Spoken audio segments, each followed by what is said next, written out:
वंदे शंभुमापतिं सुरगुरुं वंदे जगत्कारणं वंदे पन्नगभूषणं मृगधरं वंदे पशूनां पतिं वंदे सूर्यशशाङ्कवह्निनयनं वंदे मुकुन्दप्रियं वंदे भक्तजनाश्रयं च वरदं वंदे शिवं शङ्करं शान्ताकारं भुजगशयनं पद्मनाभं सुरेशं विश्वाकारं गगनसदृशं मेघवर्णं शुभांगं लक्ष्मीकान्तं कमलनयनं योगिहृद्यानगम्यं वंदे विष्णुं भवभयहरं सर्वलोकैकनाथं। महासंकल्पం యూట్యూబ్ ఛానల్ ప్రేక్షకులకు స్వాగతం। ఈ రోజు మన ఛానల్లో కార్తీక పురాణం 6వ అధ్యాయం గురించి చెప్పుకుందాం। జనక మహారాజుకి వశిష్ఠ మహాముని ఈ విధంగా ఇంకా బోధిస్తూ ఉన్నారు। ఈ రోజున దీపదాన విధి దాని యొక్క మహత్యం గురించి ఈ యొక్క అధ్యాయంలో చెప్పడం జరుగుతోంది। ఓ రాజశ్రేష్ఠుడా, ఏ మానవుడు కార్తీక మాసము నెల రోజులు పరమేశ్వరుని శ్రీ మహావిష్ణువును పంచామృతములతో స్నానం చేయించి కస్తూరి కలిపిన మంచి గంధపు నీటితో భక్తిగా పూజిస్తారో అట్టివాడికి అశ్వమేధయాగం చేసినంత ఫలితం దక్కుతుంది। అట్లనే ఏ మానవుడు కార్తీక మాసమంతయు కూడా దేవాలయమునందు గాని దీపారాధన చేస్తాడో వాడికి కైవల్యం ప్రాప్తిస్తుంది। దీపదానం చేయుట ఎట్లనగా పైడి ప్రత్తిని తానే స్వయంగా తీసి శుభ్రపరిచి ఒత్తులు చేయవలేను। వరిపిండితో గాని గోధుమ పిండితో గాని ప్రమిది వలె చేసి ఒత్తులు వేసి ఆవు నెయ్యి వేసి దీపమును వెలిగించి ఆ యొక్క ప్రమిదను బ్రాహ్మణునికి దానం ఇవ్వలేను। శక్తి కొలది దక్షిణ కూడా దానం ఇవ్వలేను। అలాగే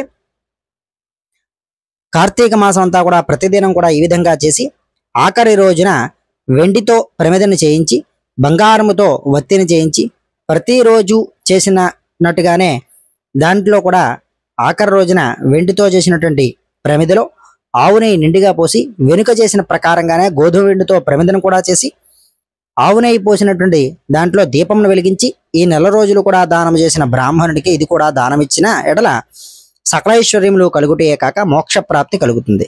అలాగే దీపదానం చేసేవారు ఈ విధంగా చెప్పాలి। సర్వజ్ఞానప్రదం దివ్యం సర్వసంపత్ సుఖావహం దీపదానం ప్రసాద్యామి శాంతిరస్తు సదామమ అని స్తోత్రం చేస్తూ దీపదానం చేయాలి। దీని అర్థం ఏమిటంటే అన్ని విధాల జ్ఞానం కలుగుజేయనిదియు సకల సంపదలను నిచ్చినదియు ఈ యొక్క దీపదానంను చేస్తూ ఉన్నాను, నాకు శాంతి కలుగుగాక అని అర్థము। ఈ విధంగా దీపదానం చేసిన తర్వాత బ్రాహ్మణ సమారాధన చేయాలి, లేక బ్రాహ్మణకు స్వయంపాకం ఇవ్వాలి। శక్తి లేని ఎడల 10 మంది బ్రాహ్మణులకైనను కూడా భోజనము లేదా స్వయంపాకం చేసి దక్షిణ తాంబూలాలు ఇవ్వాలి। ఈ విధంగా పురుషులు కానీ స్త్రీలు కానీ ఏ ఒక్కరు చేసినను సిరి సంపదలు విద్యాభివృద్ధి ఆయుర్వృద్ధి కలిగి సుఖంగా ఉంటారు। దీనిని గురించి ఇతిహాసం కలదు, దాన్ని నీకు వివరిస్తాను ఆలకించమని వశిష్ఠుడు జనక మహారాజుతో ఈ విధంగా చెప్పడం సాగాడు। పూర్వకాలమున ద్రవిడ దేశంలో ఒక గ్రామమున ఒక స్త్రీ ఉండేదట। ఆమెకు పెండ్లైన కొద్ది కాలానికే భర్త చనిపోయాడు। సంతానము గాని ఆఖరికి బంధువులు కానీ లేరు। అందుచేత ఆమె ఇతరుల ఇండ్లలో దాసీ పని చేస్తూ అక్కడే భుజిస్తూ ఒకవేళ వారి సంతోషము కొలది ఏదైనా వస్తువులు ఇచ్చినా ఆ వస్తువులను ఇతరులకు హెచ్చు ధరలకు అమ్ముకొనుచు ఈ విధంగా తన వద్ద పోగైనటువంటి సొమ్మును వడ్డీలకు ఇచ్చి మరింత డబ్బును కూడబెట్టుకొనుచు దొంగలిచ్చి తీసుకొచ్చినటువంటి వస్తువులను తక్కువ ధరకు కొని ఇతరులకు ఎక్కువ ధరకు అమ్ముకొనుచు సొమ్ము కూడబెట్టుకుంటూ ఉండేది। ఈ విధంగా కూడబెట్టిన ధనమును వడ్డీలకిస్తూ శ్రీమంతుల ఇంట్లో దాసీ పనులు చేస్తూ తన మాటతో వారిని మంచి చేసుకుని జీవిస్తూ ఉండేది। ఎంత సంపాదించిననేమి ఆమె ఒక్క దినం కూడా ఉపవాసం కానీ దేవుని మనసారా ధ్యానించడం కానీ చేసి ఎరగదు। పైగా వ్రతాలు చేసేవారిని తీర్థయాత్రలకు వెళ్ళేవారిని చూసి అవహేళన చేసి ఏ ఒక్క బిచ్చగాడిని కూడా పిడిగరు బియ్యం పెట్టక తాను తినక ధనమును కూడబెడుతూ ఉండేది। అట్లా కొంతకాలం జరిగింది। ఒక రోజున ఒక బ్రాహ్మణుడు శ్రీరంగంలోని శ్రీరంగ నాయకులను సేవించుటకు బయలుదేరారు। మార్గమధ్యమున ఈ స్త్రీ ఉన్నటువంటి గ్రామానికి వచ్చి ఆ రోజున అక్కడున్న సత్రంలో మజిలీ చేశారు। అతడు ఆ గ్రామంలోని మంచి చెడ్డలు తెలుసుకుని ఆ పిసినారి స్త్రీ సంగతి కూడా తెలుసుకుని ఆమె దగ్గరకు వెళ్ళి, అమ్మా, నా హితవచనము ఆలకించు, నీకు కోపం వచ్చినా సరే నేను చెప్పుచున్న మాటలను ఆలకించు।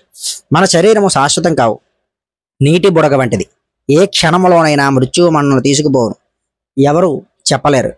పంచభూతములు సప్తధాతులతో నిర్మించబడిన యొక్క శరీరంలోని ప్రాణము జీవము పోగానే చర్మము మాంసము కుళ్ళి దుర్వాసన కొట్టి అసహ్యంగా తయారవుతుంది। అటువంటి యొక్క శరీరాన్ని నీవు నిత్యమని సత్యమని భ్రమిస్తూ ఉన్నావు। ఇది అజ్ఞానంతో కూడిన దురాలోచన తల్లి, నీవు బాగా ఆలోచించుకోను। అగ్నిని చూసి మిడితో దాన్ని తినేద్దామని భ్రమించి దగ్గరికి వెళ్ళి భస్మమవుతూ ఉన్నది।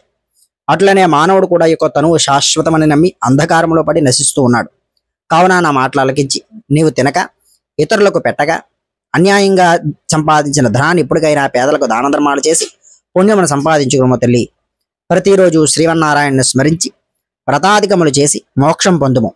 నీ పాప పరిహారార్థంగా వచ్చే కార్తీక మాసమంతయు కూడా ప్రాతకాలంలో నదీ స్నానం ఆచరించి దాన ధర్మాలు చేసి బ్రాహ్మణులకు భోజనం పెట్టించో వచ్చే జన్మలో నీవు పుణ్యవతివై సకల సౌభాగ్యాలు పొందుదువని ఉపదేశం ఇచ్చాడు.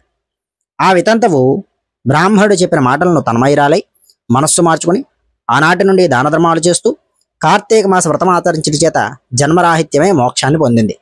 కావున కార్తీక మాస మహత్యంలో వ్రతములో అంత మహత్యం ఉన్నదని వశిష్ఠ మహాముని జనక మహారాజుకి ఈ యొక్క అధ్యాయాన్ని బోధించడం జరిగిందట. మరి ఒక వీడియోలో మళ్ళీ అధ్యాయంతో మీ ముందు మళ్ళీ కలుస్తాను. ఛానల్ సబ్స్క్రైబ్ చేసుకోండి. ఈ సమాచారాన్ని 10 మందికి అందజేయండి. స్వస్తి.